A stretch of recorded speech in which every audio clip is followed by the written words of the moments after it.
کیا رفع الیدین کے بغیر نماز ہو جاتی ہے؟ نہیں ہوتی. میں تو کہتا ہوں اگر رفع الیدین کے بغیر نماز پڑھنی ہے تو پھر نماز پڑھنے کی بھی کیا ضرورت ہے؟ نماز پڑھنے کی بھی کیا ضرورت ہے؟ نبی کریم صلی اللہ علیہ وسلم نے اپنی پوری زندگی 23 سالہ دور نبوت کی زندگی میں ایک دن کی، ایک نماز کی، ایک رکعت بھی بغیر رفع الیدین کے نہیں پڑھی.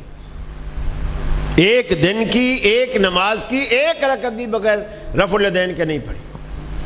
جہاں بھی صحابہ میں، ہاں آپ ایسی ایک روایت لیں کہ اللہ کے رسول نے رکوع کیا لیکن رفع الیدین نہیں کی، رکوع سے اٹھے رفع الیدین نہیں کی، یا آپ نے کہا ہو آج سے رفع الیدین منسوخ ہے، یا آپ نے کہا ہو آج سے رفع الیدین نہیں کرنا.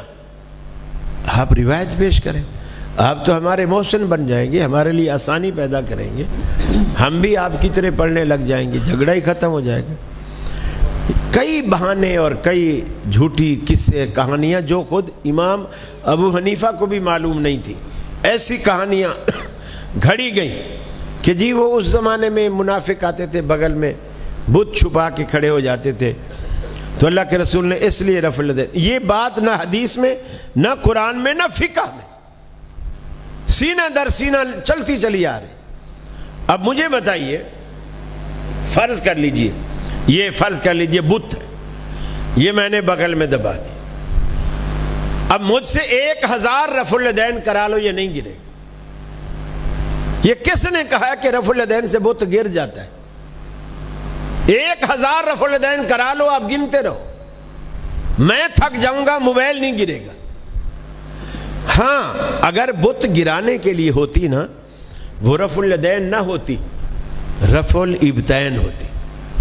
اللہ کے رسول کہتے کہ بغلیں اٹھاؤ، ہاتھ اٹھانے کا نہیں ہوتا. بت تو چھپایا ہوا ہے بغل میں اور اٹھائے جا رہے ہیں ہاتھ، اس کو تو کچھ بھی نہیں ہو رہا. ہاں یوں اگر رفع الیدین ہو، یوں تو پہلی رفع الیدین میں بت گر جائیں گے، لیکن ایسے کون کرتا ہے؟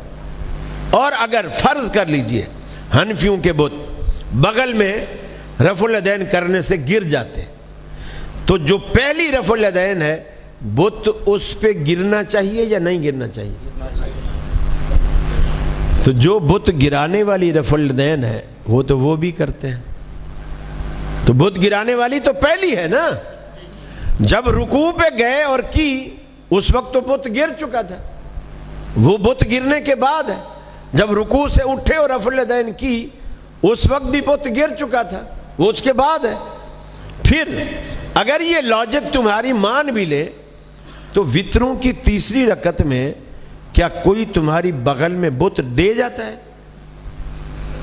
جب قنوت پڑھنے لگتے ہو تو رفع الیدین کرتے ہو، کیا اس وقت تمہاری بغل میں کوئی دوسرا بندہ آ کے بت دے جاتا ہے؟ پھر عید میں 3 دفعہ پہلی رکعت میں، 3 دفعہ دوسری رکعت میں، 6 دفعہ رفع الیدین کرتے ہو، کیا اس وقت بت ایلفی سے چپکے ہوئے ہوتے جو ایک رفع الیدین سے نہیں گرتے اور 6 دفعہ کرنی پڑ رہی ہے؟ خدا کے لیے نبی کی سنتوں کا مذاق مت اڑا، مذاق مت اڑا. دیکھیے اللہ کی دربار میں جب بندہ آتا ہے سب سے پہلے یہ خالی ہاتھ اللہ کو دکھاتا ہے، اللہ میں تیرے پاس کچھ نہیں لے کر آیا، خالی ہاتھ آیا. لیکن جب سجدہ کر کے اٹھ کر یہاں سے جانے لگوں تو مجھے خالی ہاتھ نہ بھیجنا، خالی ہاتھ نہ بھیجنا.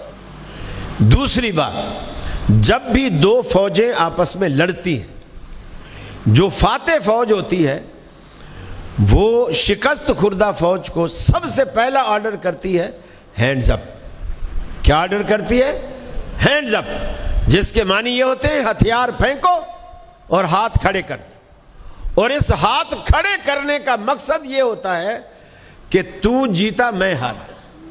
شکست خوردہ فوج جب ہاتھ اٹھاتی ہے گویا وہ اعلان کر رہی ہوتی ہے کہ میں سامنے والی فوج سے ہار گیا، میں نے اپنی ہار مان لی. اور یہ بین الاقوامی رول ہے کہ جب کوئی کسی کے آگے ہینڈز اپ ہو جائے تو آپ اس پر فائر نہیں کر سکتے, گولی نہیں چلا سکتے. ہاں پکڑ سکتے ہیں, گرفتار کر سکتے ہیں, گولی نہیں چلا سکتے.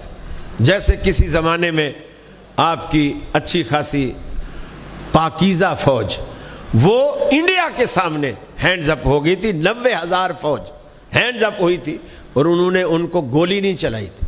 البتہ 90 کے 90,000 کو قید کر لیا تھا. ٹکا خان کے دور کی بات ہے, ان کو قید کر لیا. یہ دنیا کا رول ہے.